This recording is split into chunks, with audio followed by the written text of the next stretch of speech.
Hello, this is Chase Morrison with Resource Planning Solutions. In this edition of Excel Tips with Your Cup of Joe, we're going to show you how to add dynamic references to your defined names. As you know, using names to refer to cells or ranges of cells in your Excel applications can make them much easier to maintain and understand. Typically, most people use the name manager in the defined name group to edit the name reference that is applied to a given name. Today I'm going to show you how to create a dynamic reference that will automatically resize the name reference as you add data to that array. With that, let's move over to Excel and I'll demonstrate. So here we go. Here is a simple application, and what we're trying to do with this worksheet here is we're trying to set up a table with our master data. So the master data being this department list over here.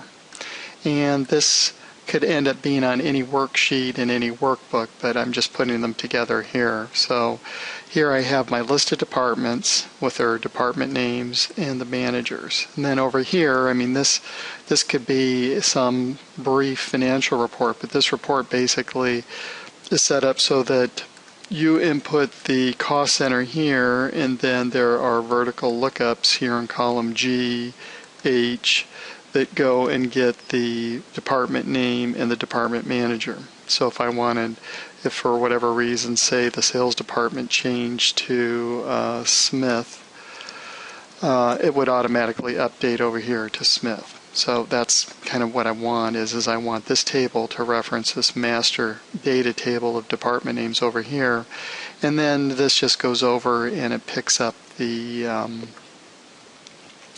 January, February, and March spend results, which are on this 1Q spend report down here. There's not much need to go into this in any detail. But the issue is as long as I input a department here in the cost center that is on my list, it automatically shows up with the department name, and then Excel goes out and dutifully picks up the spend for each month for me. But if I go over here and I input, say, a department that I know I have results on my spend tab for, now it's not able to pick up the department. Even if I come over here and I input it, obviously, and put the department in here,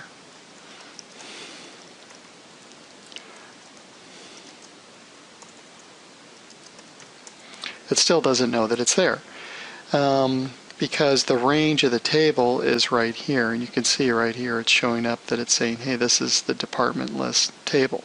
So in order to fix this, what I would normally do without a dynamic range is I would come up here to the name manager, I would have to click, and then I would have to edit this list, and then I would have to expand this by one row, adding that to 8, and then just close, and voila, that fixes the problem.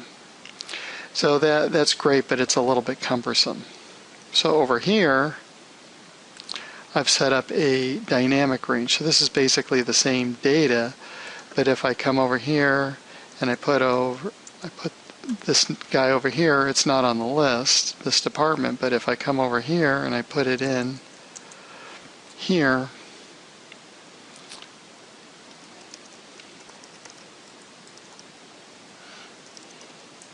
it picks it up and it expands the list automatically.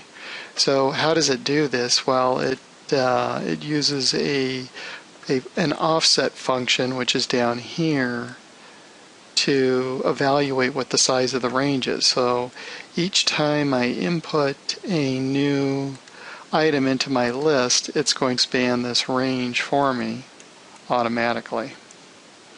And that is really handy. So I can just keep expanding the size of this list, and I don't have to really worry about where the bottom of the list is, because Excel will use this function to expand the list for me automatically.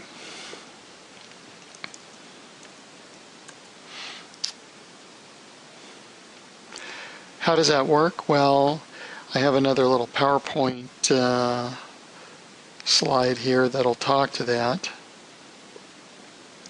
So here's a slide that just quickly describes what the offset does. So this is the reference that's in the name for our new department list, and the first parameter, B $3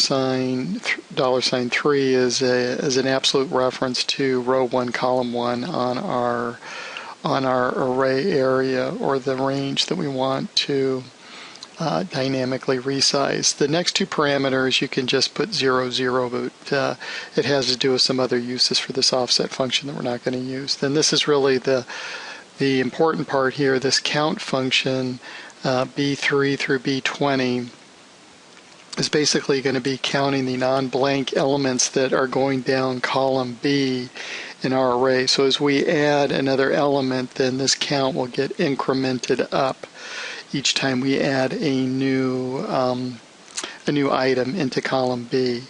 And then this last item is for the column size reference. So as you recall, we've got cost center, department name, and manager. We have 3 columns, so that's what this 3 is for. If you wanted to, if you look down here at the bottom, you could also have a defined name range that has dynamic column resizing as well, but we're not using that here. So again here, just in closing, where you're going to find the dynamic resizing function, or the offset function, is here in the name manager. So I'm going to bring up the name manager, and then you can see it right down here. Just Excel has added the name of the worksheet here. Summary 2 is the worksheet. I mean, this would work without that as well if you only had one worksheet, but this is where you input it. So department list 2, remember department list 1, this was the way we originally had it over on the summary 1 table, which was an absolute reference, and we had to change the number of rows. Here this is automatic.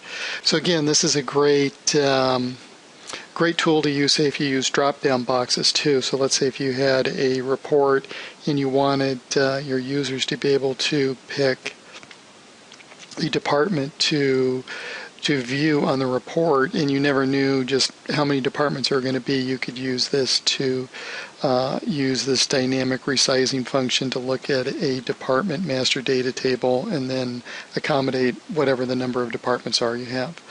So hope you found that helpful. Enjoy the rest of your cup of coffee and have a great day. Bye-bye.